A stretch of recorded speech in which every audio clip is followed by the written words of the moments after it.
Namaste. The Life Divine, the book, and the Life Divine, the journey.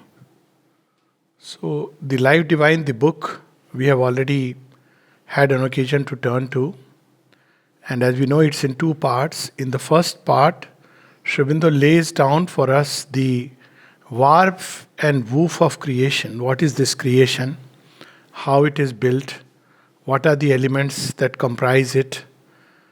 This is the basic theme of part 1, book 1. Then in book 2, we see part 1 and part 2. In part 1, he reveals to us what is the nature of our life here in ignorance.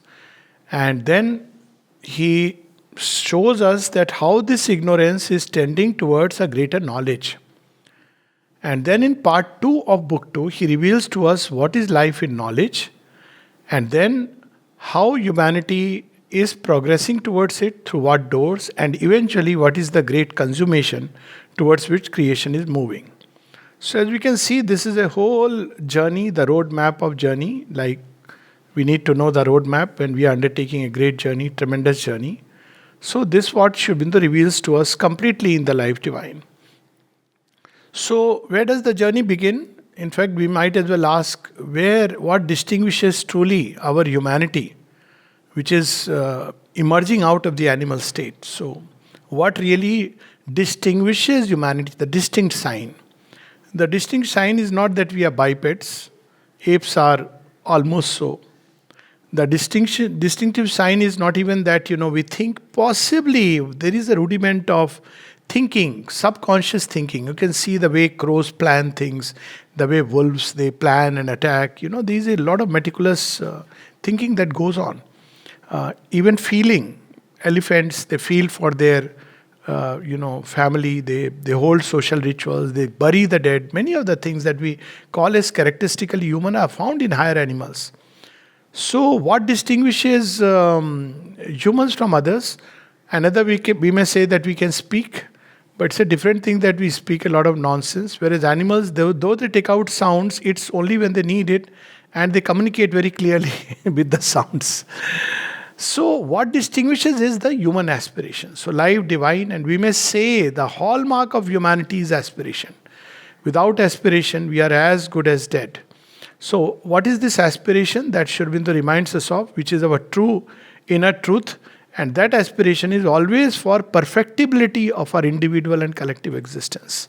It could be perfect bliss, perfect truth, where there is no possibility of error, perfect love, perfect unity, a state of perfect unity, peace that is undisturbed by any event at all, and bliss that is not dependent on anything.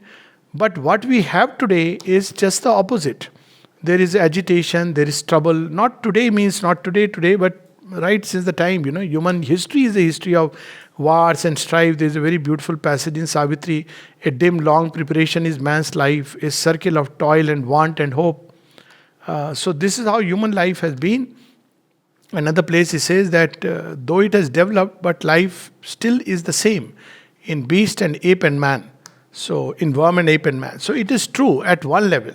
But there is a deeper truth, and that's where the aspiration in man to transcend this first formula of creation of mind, life and body.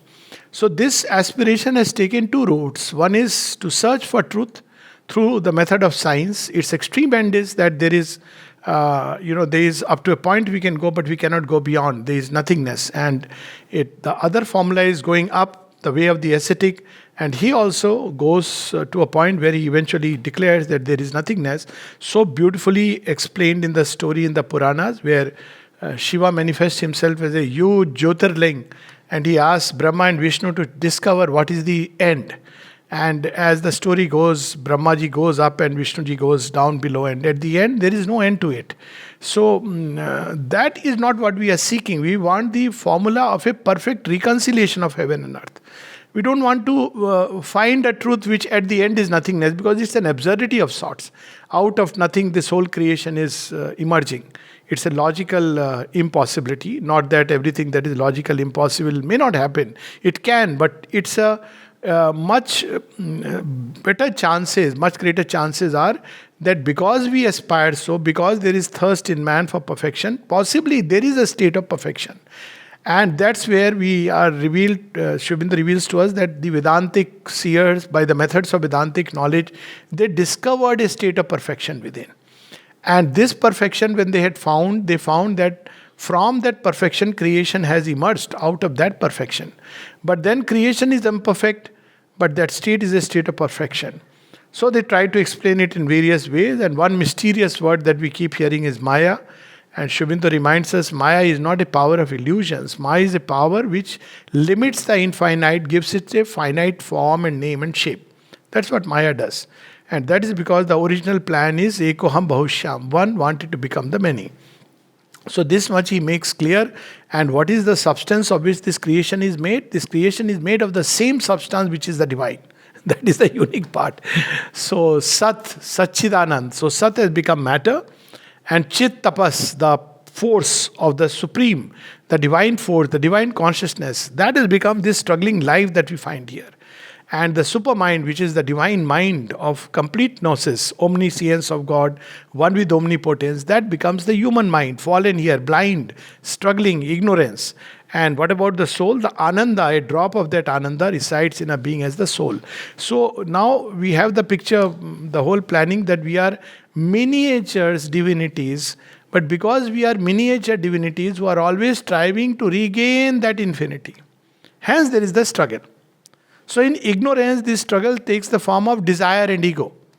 So ego wants to expand into infinity. How does it do it?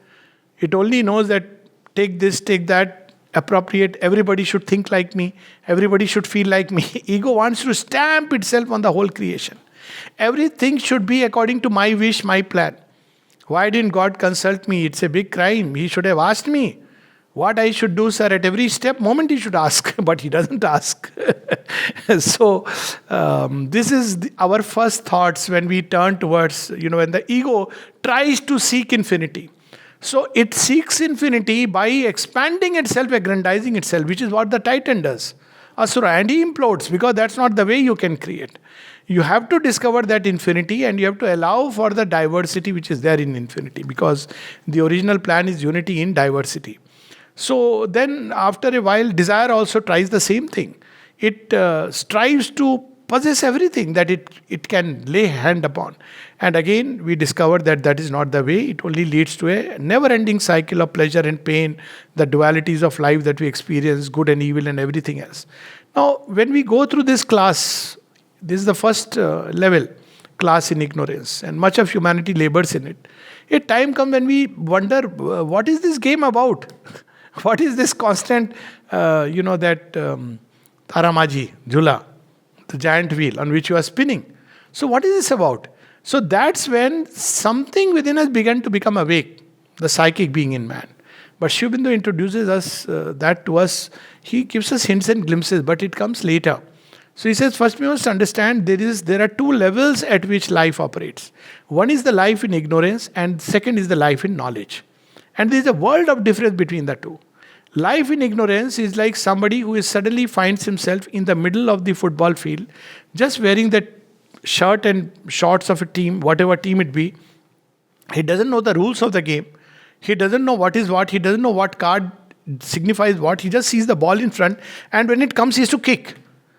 And obviously he gets elbowed out, he falls, and he starts blaming who has put me here. He doesn't even know it's a game.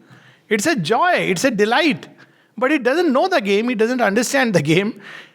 He sometimes rushes at the referee because he is unaware of the rules. So, but slowly knowledge grows. And then you realize that, well, this was not the game, this was the practice game. The real game begins now. And then when he has practiced in the school of ignorance, that's how the mother uses the term school of ignorance, which comprises of pain and suffering. Then he says, now I'll play. So he's playing the same game, exactly the same game. But now he is enjoying. Every time he's elbowed out and he falls, he says, okay, doesn't matter. I'll get back. Red card flashed, doesn't matter. I am going to play this game very well. He may win or lose. The teams win and lose. They understand that life, that's not the issue. The issue is to play the game well. So what is this game of life about? So the game of life, well, it's very simple. It's through this process that we are playing. We are thinking it's winning and losing. That's our problem. But what is something that happens in both the teams? Both win. Not like Alice in Wonderland. All have won, all have come first. Why both teams win? Ask. Did both of you enjoy? Yes, both of us enjoyed. They enjoyed the game. Ask them that, well, did you grow in stamina and strength? Yes, both of us grew in stamina and strength. Did you learn by experience? Yes, both of us learned by experience. Now you see, if you remove this duality aspect, success and failure, then everybody is enjoying, everybody is growing in delight of existence, everybody is growing in knowledge through that process of game, and everybody is growing in strength, stamina, force.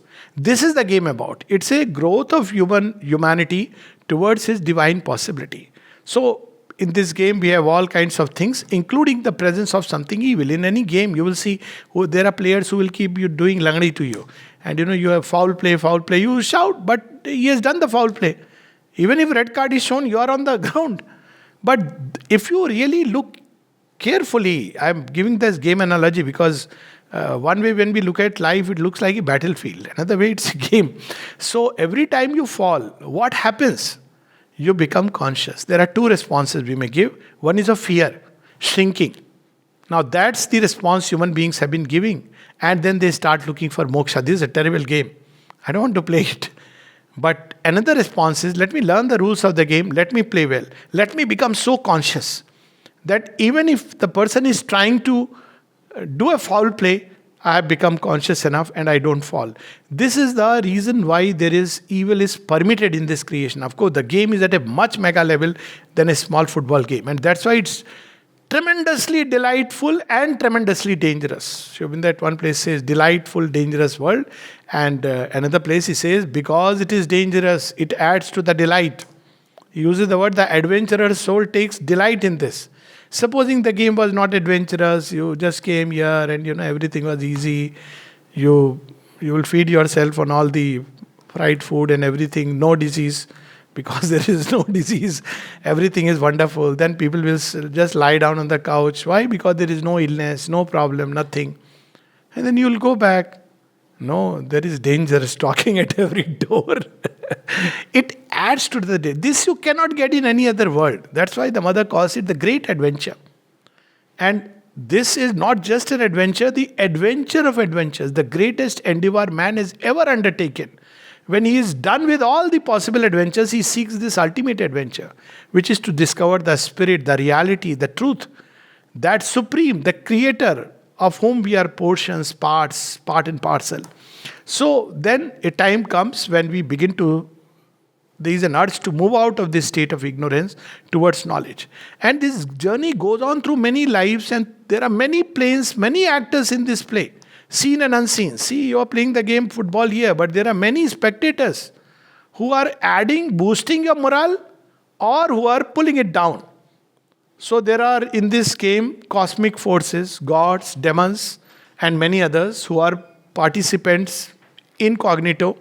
At the same time, as we grow through this game, this game continues through many lives. So the purpose of rebirth, if there is evolution, as the Vedanta says, and especially if there is evolution towards a divine unfolding, even if there is evolution, you have to bring in rebirth. Otherwise, there is no other logical necessity.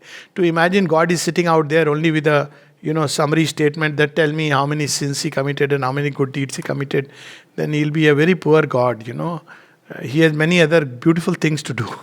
And if all he is God, as Sri Aurobindo reminds us, he is. His work should be to remove from us the tendency to sin, rather than, to punish us. Because that's what he reveals in the whole doctrine of rebirth. That it's not about sinning, punishing, rewarding virtues. It's about growth of consciousness. So as we grow, things emerge and he starts removing them step by step, and a long passage through many lives takes place where unconsciously all this is happening. Then a time comes when we can engage consciously. We have by and large begun to learn little bit rules of the game, and we want to learn more. So we get admitted in God's wonderful academy, which is called yoga. So it is not a space. His academy is virtual academy, virtually real. You could be anywhere. And yet you are in God's academy. The moment you are picked up, there is the call and he says, okay, enter my academy. Now a conscious yoga starts. And in that yoga, the same evolutionary process is picked up and given a much, much vaster scope and pace. So in this process, in his academy, now there were two levels at which we learned ignorance and knowledge. In his academy, there are three levels at which the game, one has to learn this great art or engage with life. So first is the psychic transformation, the triple transformation. If one just reads this chapter, it is wonderful.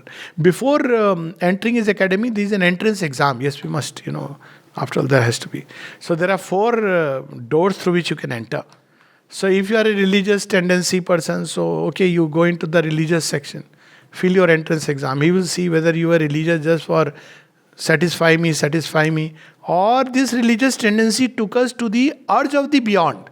There is something beyond, and you begin to start loving, you begin to want to engage, know, love the Godhead who has been the giver of all boons. There is another hall in which exam is going on in philosophy. So there also, whether this philosophy is really seeking for truth or it is philosophizing for the sake of philosophizing. So that's why there is a difference between religion and religionism. And there is a difference between philosophy and philosophization. So people engage in a lot of debate, discussion, they are come back again. But somebody who is seeking truth and therefore is stretching his mind to the utmost. So these are the people truly engaged in philosophical search and says, okay, you come in. Then there are people dabbling with occult. Oh, there are forces behind nature. Let me try and understand. Even science is dabbling with occult. But occult again, you reach a point, one level of force you uncover, there are others. So at some point you say, where is the source of all these forces?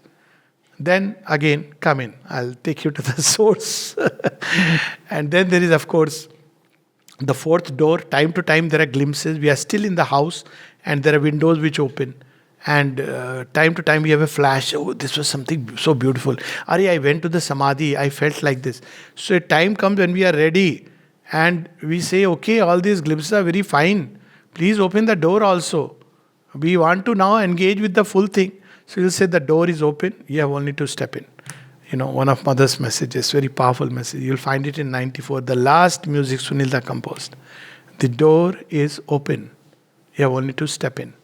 So when we step in, then घूंघट का पट खोल रहे तो है पिया मिलेंगे. The psychic. Out of the mystic cavern in man's heart, the heavenly psyche must put off her veil and step into common nature's crowded rooms and take the charge of breath and life and speech and act.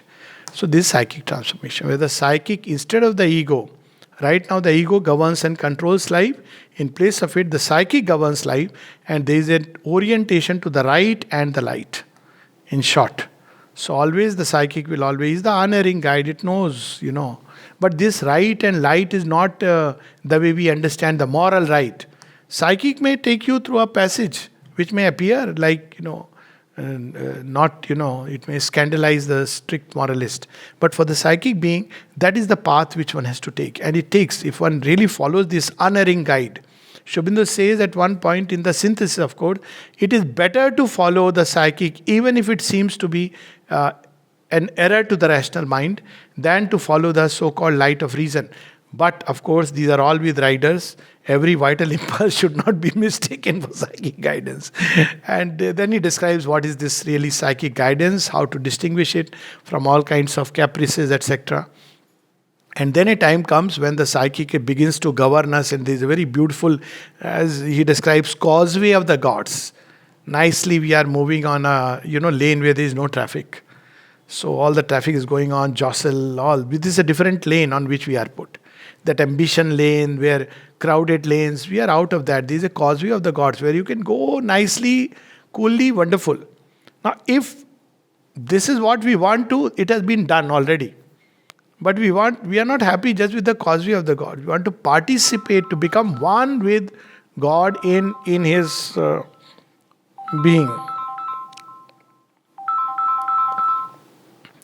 to become one with God in his being. So we want to grow into that. How are these gods laboring in creation? And we need to understand that we want to participate in God's labor. So there comes a time when he says, okay, are you sure? Yes, we are sure. So then comes the spiritualization, the spiritual transformation.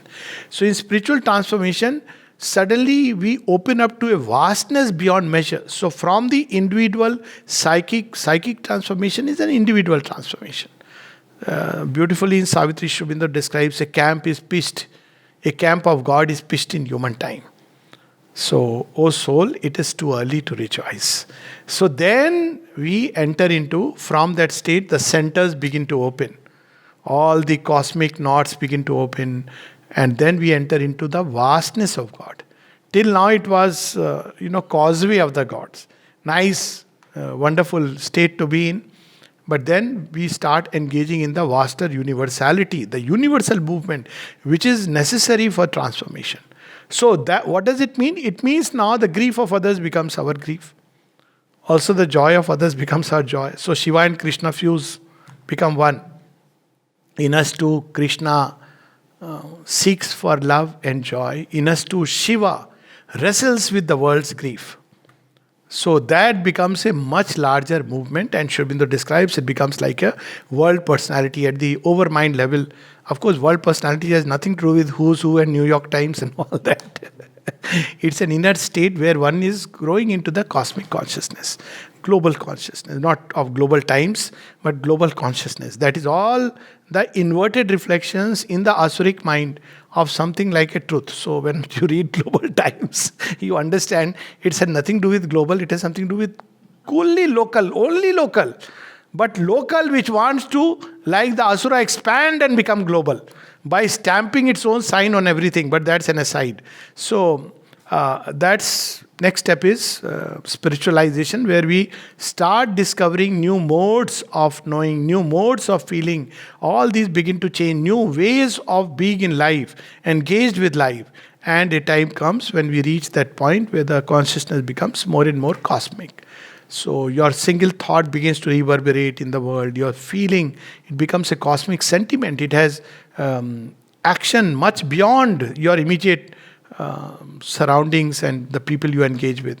And then comes the next level, which Sri Aurobindo says in the Life Divine, there is a hope for the future, the supramental transformation, which is the penultimate. Supramental transformation literally means divinization.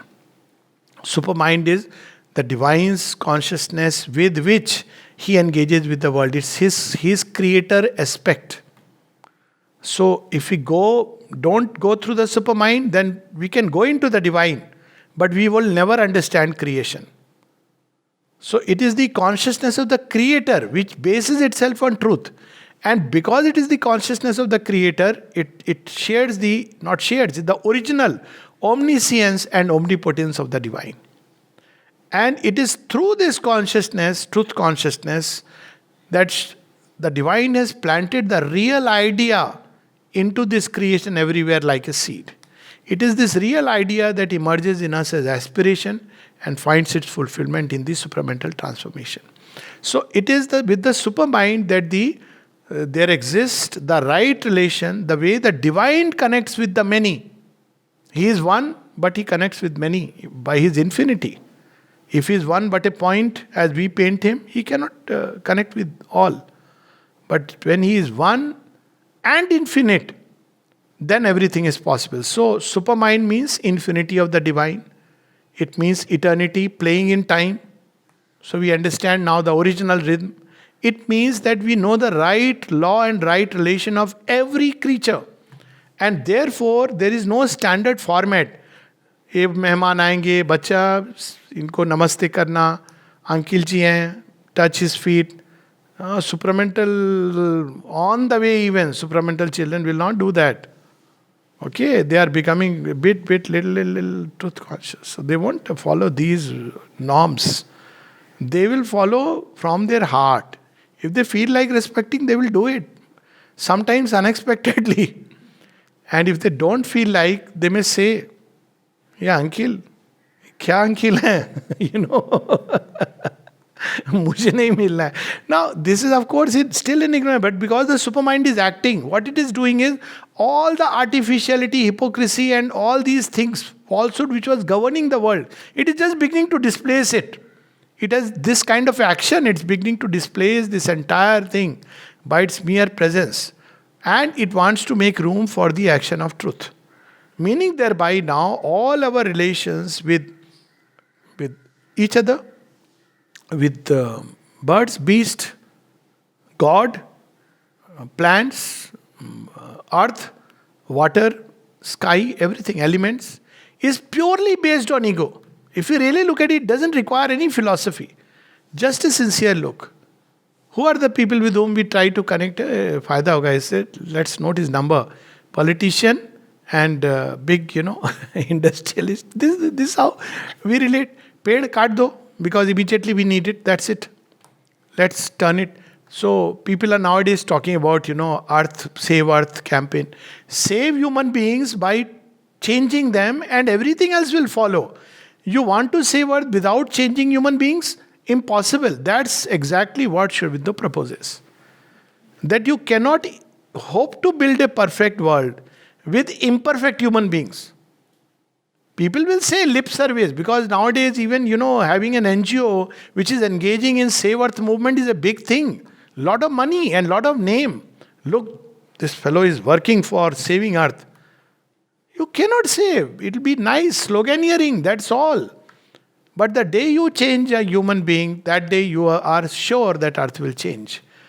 See, that's how we grew up like that. In the Sanatan Dharma, this kind of tradition was there. When you grow up, Dharti hamari mata hai, Just live with this consciousness, Earth is my mother.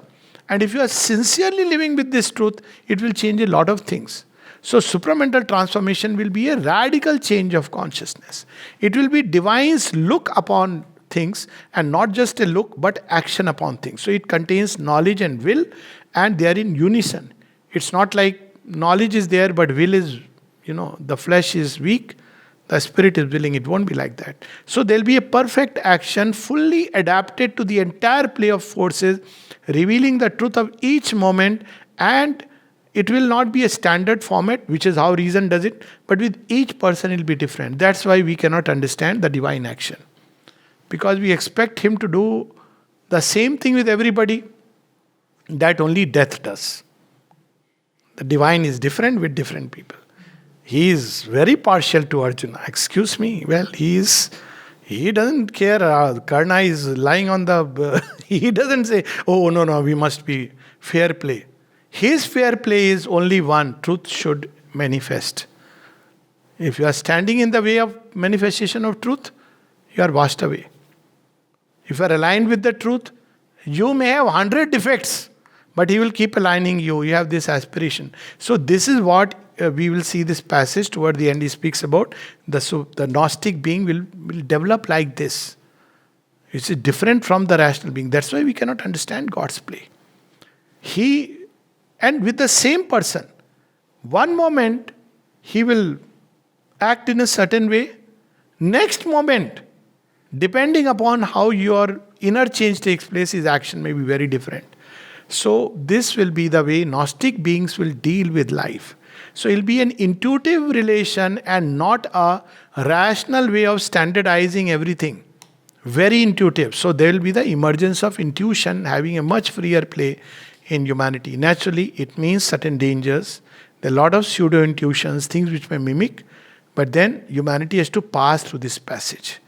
That's what Sri Aurobindo describes in, the human cycle, the subjective age. But you have to take that risk of perils of the passage. When monkey became man, it was a very dangerous passage. The most ignorant creature on earth and the most helpless creature. So the same thing will happen here. But nevertheless, there will be several layers, attempts of humanity, but eventually we will cross the border. So finally he says that, this is how humanity will advance and the dream of the divine life will be established upon earth. Here he leaves it at a cryptic close. And why?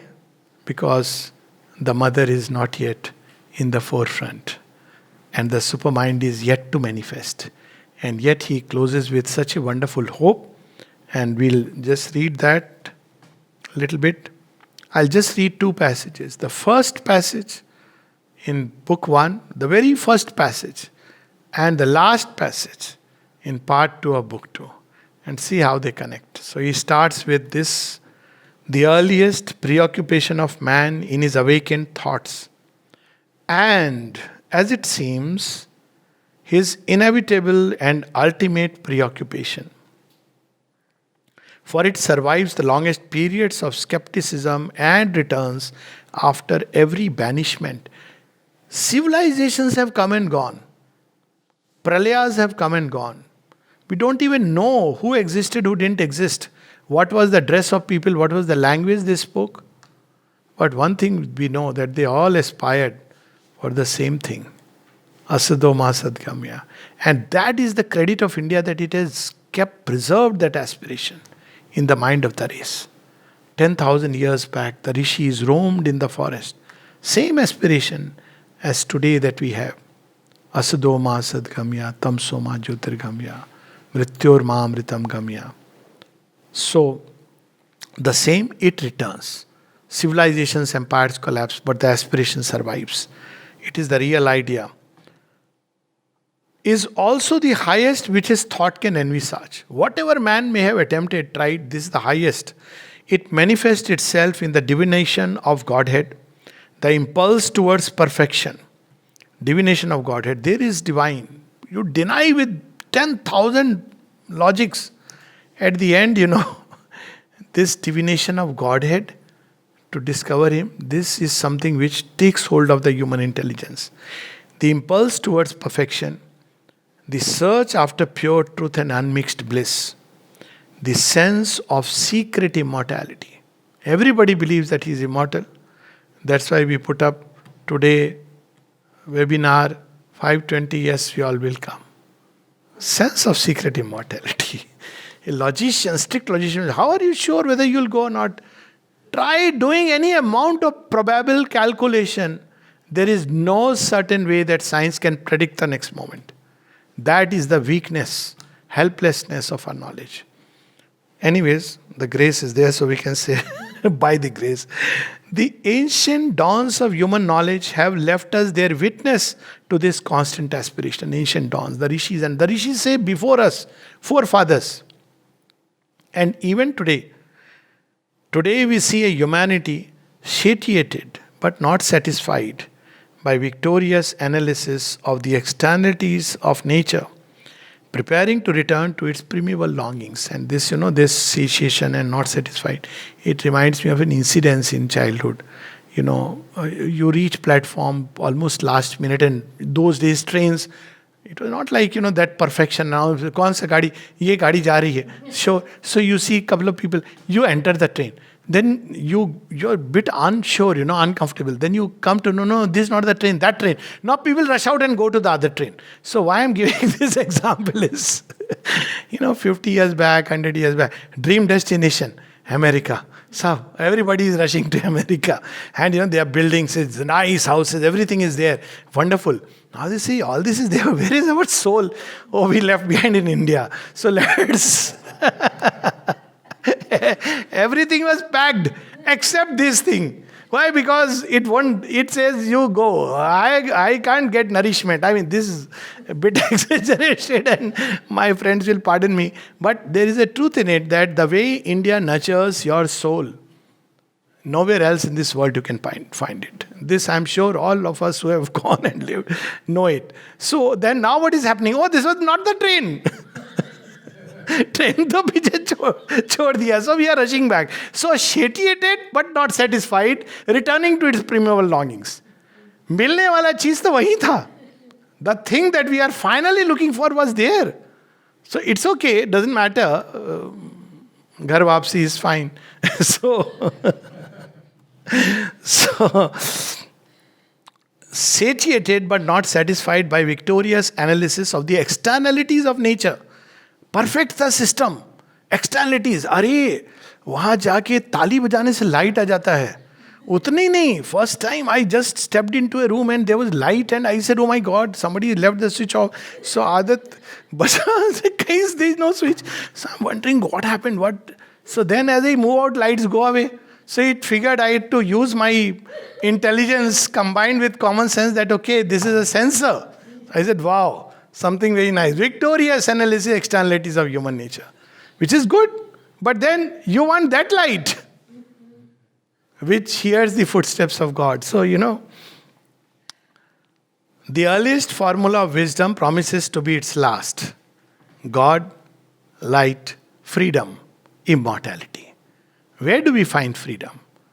Not if we just make a, liberty. Freedom is the soul's mastery over nature. This is freedom. Even in bonds, it is free. That's what the Gnostic being will be. In the world, of the world, but yet free, transcendent. So that is freedom we are seeking for, not this freedom where, I can do a lot of things sitting in my room. That may be a slavery. So he is reminding us of that. Then, of course, the last passage. If there is an evolution in material nature, now he has gone through the entire journey. Yes, there is an evolution because the real idea is buried, because the divine consciousness has become ignorance and has become this inconscient. So from that nescience, it is emerging step by step. So, if there is an evolution in material nature we all can see, it is something evident. See means it is now proven beyond doubt. Processes we know somewhat. In the days of Darwin, it was still a speculation, but most people kind of agreed. Now there is evidence. So there is, he is using the word, if there is an evolution in material nature, and if it is an evolution of being with consciousness and life as its two key terms and powers, this is also evident. With each step of evolution, there is a greater consciousness, mental consciousness, before that animal consciousness, and life out of material creation. These two are the terms. This fullness of being, fullness of consciousness, fullness of life must be the goal of development. If life has emerged, we should live fully, not half-heartedly.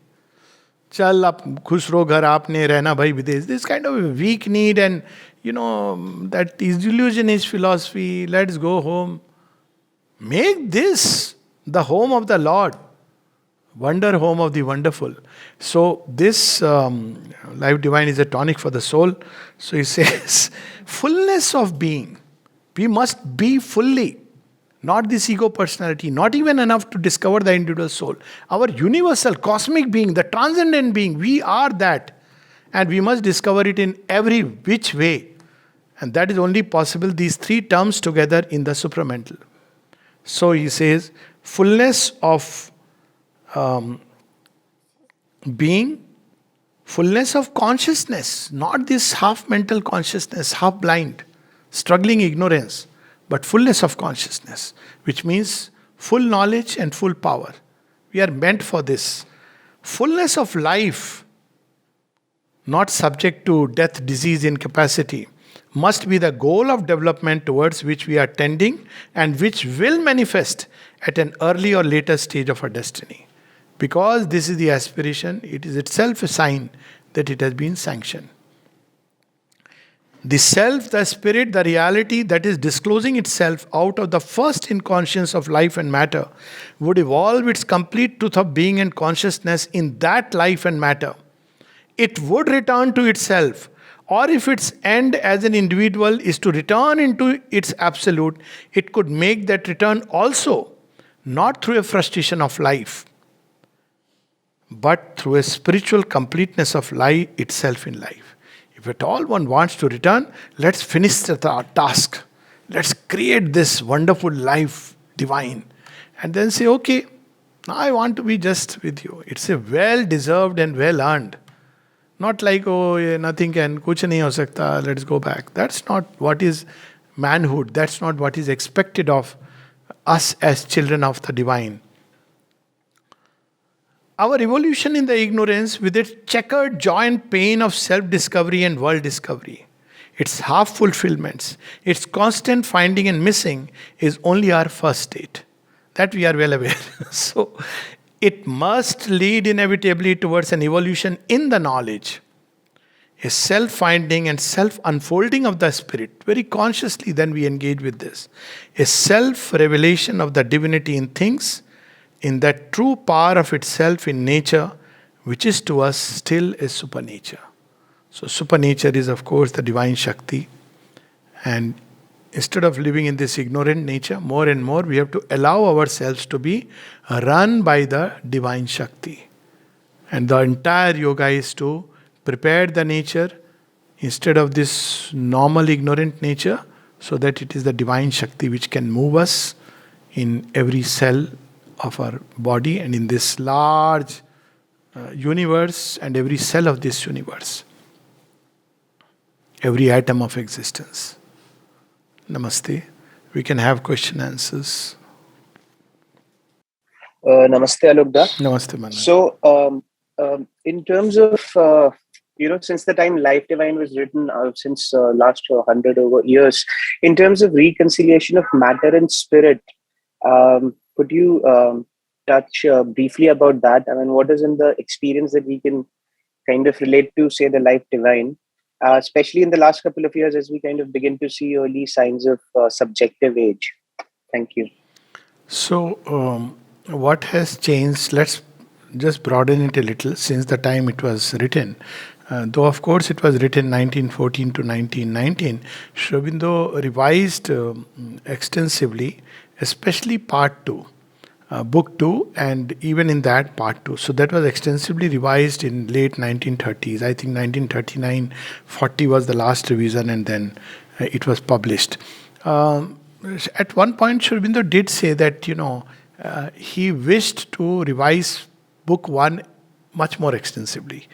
But then, because other things had occupied the time and space, so therefore he did not do it. So this one part, and you can see the difference. Actually, if you read through book 1 and book 2, you can see the difference, slight difference. It's like many things are held back, which you would like to bring out. So this is one part of it. This solely with regard to book. Now, what has changed? Yes, many things have changed since then, which indicate toward this evolution next. So, subjective age, of course, started a little early, but even before that, from Sri Aurobindo's perspective, let's start from there, that the supramental manifestation took place. Even before that, the mother took charge of the sadhana. So many things began to change. So that time when the Life Divine was written, it was still a possibility, though Sri Aurobindo in the Life Divine closes it as inevitability. It is the inevitable logic of things. So if today Sri Aurobindo has to say, he will say, look here, look around, it is manifesting. As to science, Sri Aurobindo in 1920s, when Puraniji asked him, or someone had asked him, what are the signs that the world is ready for the supermind? And he gave a few signs. And one of them was that knowledge has expanded. This is what you were mentioning partly about the matter and spirit.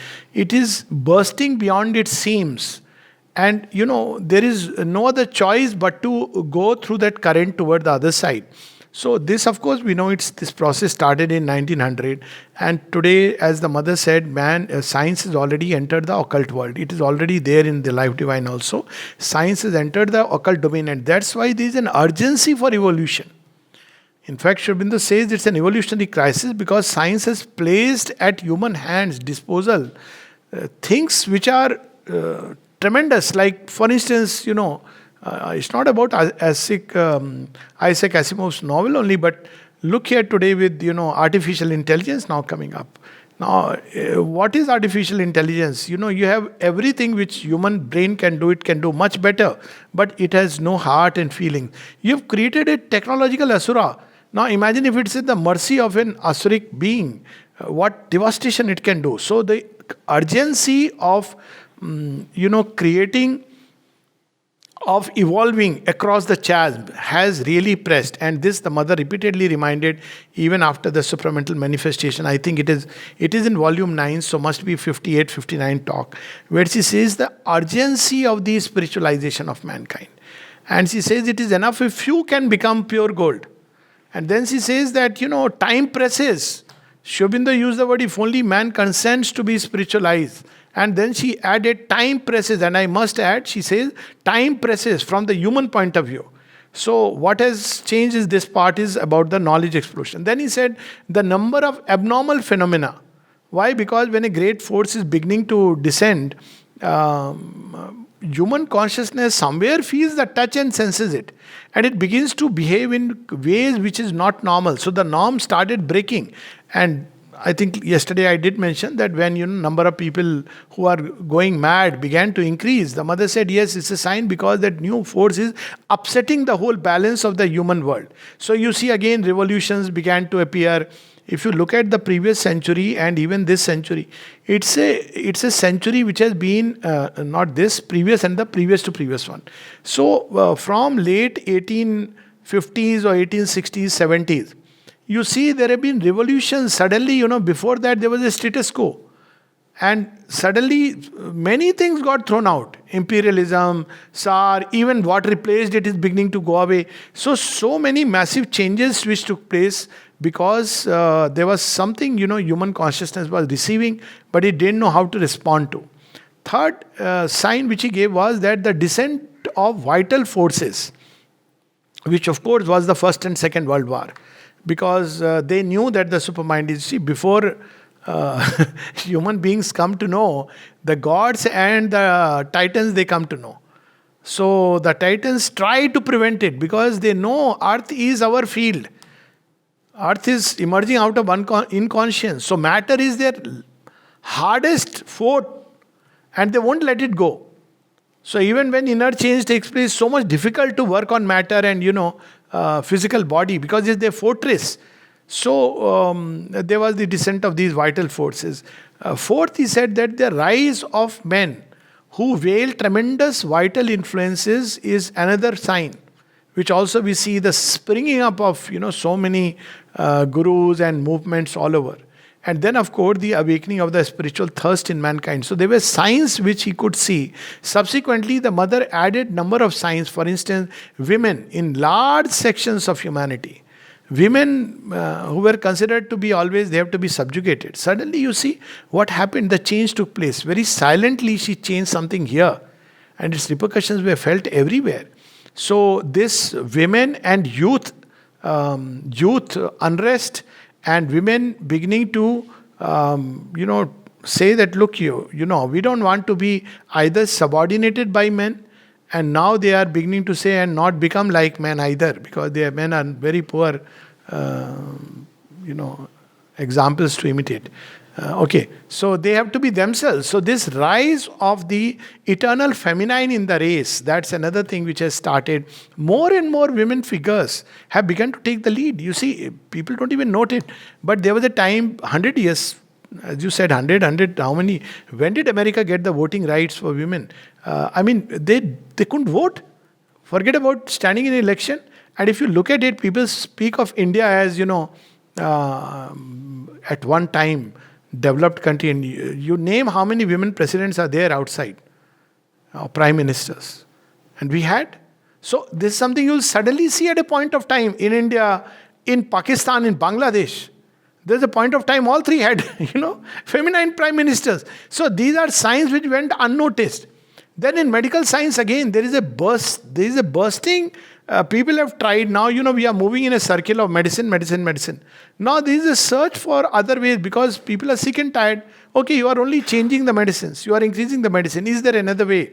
Now, there is a return to religion. There is a return to old systems.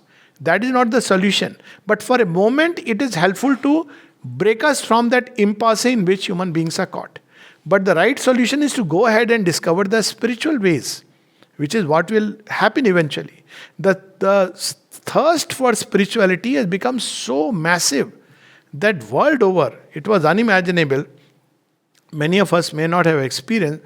Now, 100 years back, as you said, 125 years back or so, 1893. You see, when Swami Vivekananda, when he went to Chicago, what was the condition? He was looking for if he could be allowed to speak. And he had to get a letter from somebody there that yes, he's a genuine person. He can be allowed to speak. Nobody was willing to get the letter, and the same world, Chicago Congress, religions, they were not ready to admit him. It was surely an intervention of grace that I forget that man who gave a letter, who was in one of the committee members, and then he was allowed to speak. This was 1893. Today, Indian Swamis are welcomed abroad. For good or worse, that's a different thing altogether. But now it is like we want this knowledge that India has. Look at the full circle that Swami Vivekananda was the first, in a certain sense. Of course, there were others. But he was the first who was unwelcome, not only unwelcome, hooted literally. Oh, India, see, beggar. This, they don't have dressing sense. Till he spoke. And when he spoke, the world heard. And still hears, his words still reverberate. When Sri Aurobindo was writing the Arya, there was some subscriber in US, some people. And you know what was their problem? They were saying that, all this is fine, we want a method. Give us a technique, that's all. And Sri Aurobindo, this was asked to him in the evening talk. Today, we are having these, on beautiful, you have organized something so beautiful on writings of Sri Aurobindo, and all over the world, this has become. So there is a world of change and many changes. Subjective age started in 60s because the rational order was broken down. Effect of the supermind. So people said we want alternate worlds, alternate experiences. This world is a trap, So it started with counterculture movement. Postmodernism. They started, experimenting with drugs to enter into some other domains. Experimental music, all counterculture, all the norms were broken. And now what is started is going to be a new norm. 30 years back, we could never imagine, 40 years back, divorce between husband and wife. My God, in India it was like world has collapsed. And live in. If a girl and a boy spoke to each other in a mohalla, pakka kuch chal raha hai. That's it. Today, I hear so many people, people live in, we may think we cannot understand, but the old order has broken down. This is a kind of subjective age where people are experimenting, exploring, they are living in a different space, and they believe that,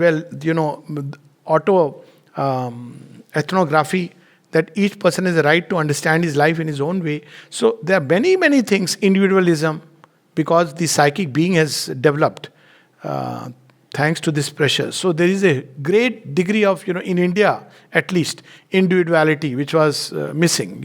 Everything was wonderful except this individuality. There was a lot of social pressure. So it's very, very many signs are there, very obvious. Even the physical stature is changing. Cockpits had to be changed because women pilots, you see that movie, the first pilot. So there the problem is that the cockpit, she is not tall enough to engage in the cockpit, right? Today, they have to change the aircraft design because women and men both have grown taller. Physically, there are changes that are taking place. People have discovered that genes can mutate by your thought and by your, will and feeling. So plenty of things, plenty. I mean, one could go on and on that have happened, which are very clear sign of the emergence of the supramental truth. People don't use the word that doesn't matter. Actually, it's the same thing. People call the divine by many names. That's not really important.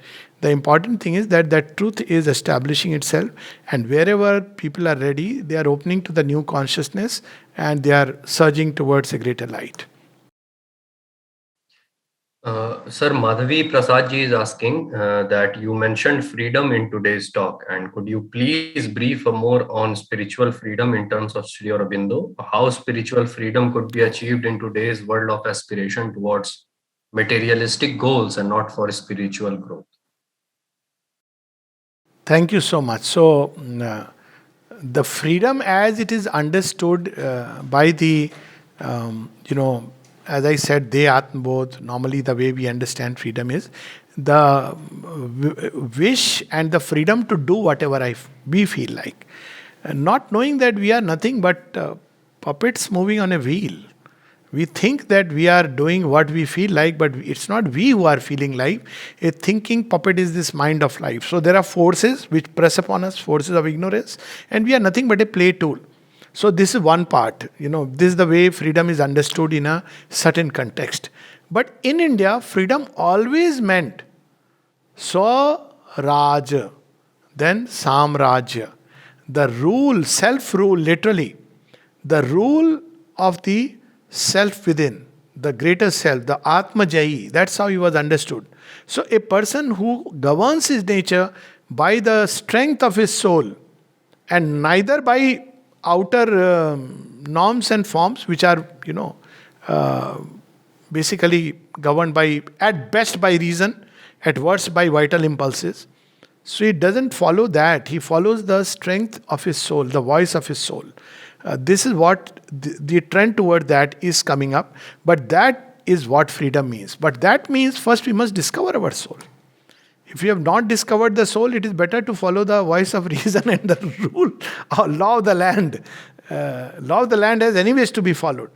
But when we have discovered the soul within, first step, then only we can strive towards spiritual freedom. That freedom means, first thing is that we are unaffected. As I mentioned, he is in the world, of the world, but above the world. Meaning thereby, see, Krishna's life is a wonderful example. He is playing. Even he says, Shakuni, come, we'll play your favorite, Dyut Krida. He's playing. Is Sri Krishna. Any moment, that play also is an action. And any moment he can, get up from the play and be himself. So that is true freedom, where even when you are in bond. So spiritual freedom has signified two things. One is to be away from the world. So you have found an exit and you are away from the world, moksha. But moksha in the real sense meant freedom from ignorance. You discover your soul. So you know you are not this mind, heart, body, life. So what you do next? Traditionally people said, if you discover, why do you want to be here? But in Savitri there is a very powerful line. What is that freedom which feels not free in the bonds that cling? Even in rags, I am God. Fallen, I am divine. So this is next level of freedom, where regardless, a king is a king. Even in a prison, he knows himself. So that is the state in which one is fully aware of the work, the mission, and then one enters into the circle of ignorance. So it's not the conditional freedom that I'll be away from the world and therefore free. But one engages with the world, enters the world, but always there is something in oneself which is free. Always free. That is the point d'appui in French, the point of support, which keeps one free. But at the same time, one doesn't enter just for the fun. One enters because there is a conscious work to be done here in the unfolding Leela of the divine. So one engages, and when one engages in the world of ignorance, there will be a lot of wounds on the heart, body, mind, because they still belong to the world of ignorance. But the soul is free. But like a Jivan Mukta, he has entered. But after that, after the Jivan Mukta, transformation. So now we have three ideals of spiritual freedom. One is freedom of the soul from the circle of ignorance, and that is what is traditional mukti. But now when one discovers it, one level is the earliest level, I'll quit creation, I'll quit the game. Yes, one is allowed to do that. But what was the meaning? What was the big deal? God will say, why did you go? So this is one freedom. Second is Jivan Mukta, like Janak. Of course, we see Sri Aurobindo during the Alipur trial and before that. Jivan Mukta, he engages in the world but is inwardly free. The ideal of the Gita. And the third is transformation, where not only the soul is free, but every part, mind, thought, feelings, heart, life, the lower vital, the physical, subconscious, all of them are freed from the clutch of ignorance and are divinized. That takes place by steps and stages, and in different people it is working in different ways, and there are perhaps not fully finished product, but some are near completion, some are, because that's a collective process. It cannot be an individual transformation alone. So these are the three ways to understand spiritual freedom. The other freedom is actually no freedom. It's an illusion of freedom. Yes. Abhijit Chatterjee ji, if you want to ask something, please go ahead.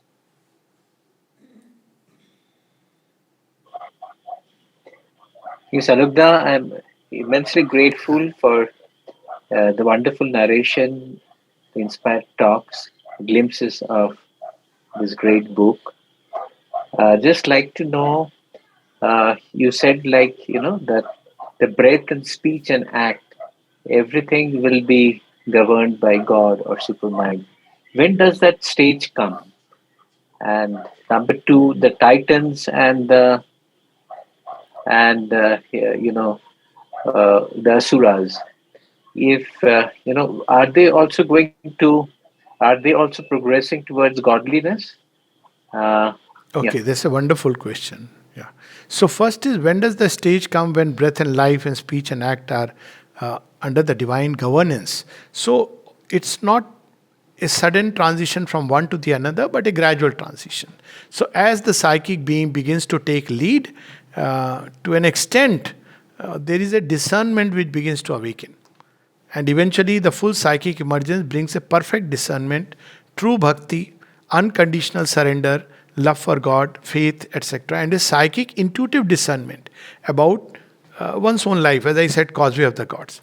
Then it is only when the spiritualization begins, the lid opens, and forces of higher consciousness begin to descend, that slowly, step by step, the speech, action, life begins to become a rhythmic flow of the divine.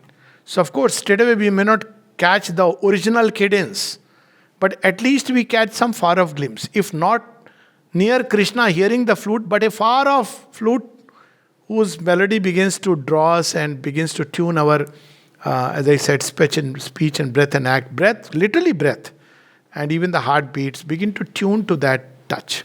So, this is the gradual process. Yes, as to the Asuras, part of the important part of Mother and Sri Aurobindo's work was, one is converting the Asuras. In fact, they say in one of the letters, Sri Aurobindo says, and Mother has spoken extensively about it, that they were, some of them, there are two kinds of, one is, of course, general term Asura as it is used in the Gita. So there the path is different, they go through. But there are four original Asuras who were Purva Devas. So they were the gods who fell. So we'll see it in, Milton's poem also. We'll see it in Satan's and all these conceptions which are there in Christianity. So what happens to these Asuras? They had fallen. They were started with a good intention. They were basically beings who emanated from God. They were the first four beings who emerged from the divine, because there were no Asuras then. And then they started, each started beginning to take it that it's me who is God. There is a truth in it, but then the other part of truth is that everything is God and all are God. So that was that subtle error. So when Ravana said, Aham Brahmasmi, he is saying truth. That's why he could, manage. So. But he forget that all is God. In everything there is God. So he fell down, and so these beings who fell down, which is there in Puranic story of Jai Vijay, and one of the part of the work of the divine is to take them back. In fact, it is said that Buddha was an avatar of Vishnu who came as Maya Moh. This is Sri Aurobindo's words. In Puranas, he is supposed to be Maya Moh, Vishnu's avatar. Purana doesn't talk about Buddha among the 10 avatars. And it is, Buddha is supposed to be there to take the Asuras away from the creation. So you see, Buddhist appeal is very little within India, which is its land of birth. But outside, because Anatmavad, and all that. Although Buddha is not that, he is love and compassion incarnate. But that's how it is, and he is understood, and people, to take away from creation. It was a kind of veil that the divine put and, manifested himself. So this is one aspect of, Asuras being taken out of creation. But Mother and Sri Aurobindo have taken still next level. The transformation of the Asura, conversion of the Asura, meaning thereby the Asura of darkness, the four Asuras, will be converted into a being of light. So we see that in the story of Lucifer. So the being of darkness gets converted in the being of light. The Asura of unconsciousness, Apsmar in Shiva Puran that we find. Shiva says, I can't destroy him, but I can ride over him. That's why with the Nad, you see that Nataraj, he is dancing over Apsmar. Apsmar is the Asura of unconsciousness. He was affecting even Mother Parvati. So that story again, he can be conquered, but you can't transmute him. He's still there. Anytime the dance is out of rhythm and he will cease. So this is the Asura of unconsciousness will change into original consciousness. Then Asura of suffering. See, in human consciousness, there is a taste for suffering. Even spirituality, we want to, suffering. God gives us suffering so that we can remember Him. What a, horror He must be to give us suffering to draw us back to Him. I mean, God hai ki some, creature of horror show. So it's not true. So now this need for suffering, this joy in suffering, willful attraction of suffering must cease from humanity. And that impulse also is taking hold. And then there is, of course, the Asura of falsehood or death. In Savitri, it is shown as death, as the final bedrock. But he's the Asura of falsehood. Falsehood means he falsifies everything, all the values. So in divine vision, samdarshi. But what does death understand by it? Okay, I'll come, whoever you are, I'll take you. Samdarshi is inverts all the divine values. Love, inverted here. Love seeks union. So I'll forcibly unite. I'll possess. I'll devour. So he falsifies all the great divine values. He calls light a darkness. So typical action of the Asura of falsehood is, oh God, no. It's just man's imagination. This is real. That's why the Gita says, Ya Nisha Sarva Bhutanam Tasya Jagrati Sanyami. That which is a night to the mortal creatures is a day for the wise one. So he has inverted all the values, perverted and corrupted them. He is the last fellow to change. So, of course, the mother has said that two have been converted already. The Asura of unconsciousness and darkness has been converted. And the other two, death, there is an incident where there is a vision she describes where she speaks about literally shooting him. So, death dies, as in Savitri. What does it mean? Does it mean that physically we'll stop dying? No. But death's hold, death is the last bastion of ignorance. It puts an iron wall and you can't see beyond. The death of death means now we live in that vast infinite consciousness. So that possibility has opened for man, and there are human beings who are entering into that state, and for them death ceases to exist. That also in the life divine, Sri Aurobindo reveals that when you enter into the infinite and the eternal consciousness, there is nothing like death. And then finally the Asura of falsehoods, he said, he is the most troublemaker, the naughtiest student, of not naughty student. He is the, spoil sport of everything. So he has told, it seems, to the mother, this conversation is recorded, that I know you are going to be victorious. But before I surrender, I'll do maximum that I can do. Create chaos. And the mother smiles and says, okay, you may try. Now why did she say try? She could have just destroyed him.